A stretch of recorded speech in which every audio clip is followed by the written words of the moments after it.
हे श्रोता भगवान, आप सभी को हरिओम नमः शिवाय। मेरे सामने एक विचार आया है कि आत्मा का शिवत्व में विसर्जन। मैं तो यही कहूँगा कि अपने अर्थी को कंधा देना शिव का अपमान है। आत्मा से जो दूर रहे उसका जीवन शमशान है। शिवोहम का बोध होना ही आत्मा का शिवत्व में विसर्जन है। आत्मा का शिवत्व में विसर्जन वह अवस्था है जहाँ मैं और वह का भेद समाप्त हो जाता है। जिस प्रकार नदी सागर में मिलकर अपनी पहचान खोकर स्वयं सागर बन जाती है, उसी तरह जीव शिव में मिलकर अनंत हो जाती है। विसर्जन का अर्थ अंत नहीं बल्कि पूर्णता है, पूर्णता।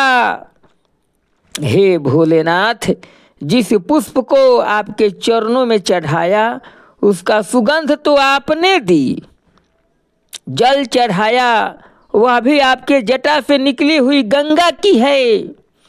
जो कुछ भी मैं आपको चढ़ाया सब आपकी है। मेरे पास कुछ नहीं बचा, केवल मैं बचा हूँ। मैं, मुझे भी अपने चरणों की धूल बना ले महादेव, मुझे भी अपने चरणों की धूल बना लें और केवल आप ही आप रहें।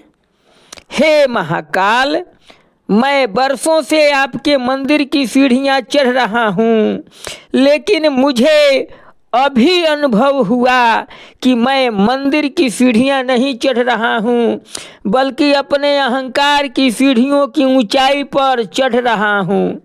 अर्थात मैं चढ़ रहा हूँ, यहाँ मैंपन का अहंकार है, मेरे अंदर भक्ति का दिखावा है, समर्पण नहीं है महादेव, समर्पण नहीं है।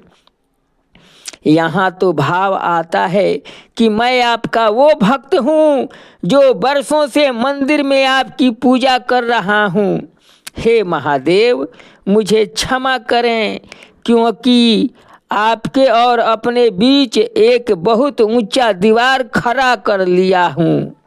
मेरे मन के इस कलुषित भाव को दूर करें महादेव, दूर करें। आप से जो मेरा प्रेम है वह प्रेम नहीं महादेव, एक सौदा है, सौदा। अब मेरे अंदर कोई भाव नहीं महादेव, कोई भाव नहीं। चाहे आप मोक्ष दें या न दें, स्वर्ग दें या न दें, यहाँ तक कि आप अपना दर्शन भी न दें, फिर भी मेरे हृदय का लौ आपके चरणों की ओर ही झुकी रहेगी। हे महादेव, मुझे इतनी शक्ति दें कि मैं आपकी चौखट पर अपनी जाति, अपना नाम, अपना अभिमान त्याग कर एक अनाम शून्य बन जाऊं। हे भोलेनाथ, मैं इसलिए कहता हूँ कि जब शब्द समाप्त हो जाते हैं तब आपकी मौन भाषा शुरू होती है। मेरी बेचैनी ही आपकी पूजा है। हे भोलेनाथ, अब आपको अर्पण करने के लिए मेरे पास आह के सिवा कुछ नहीं बचा है, कुछ नहीं बचा है महादेव, कुछ नहीं बचा है। हरिओम नमः शिवाय।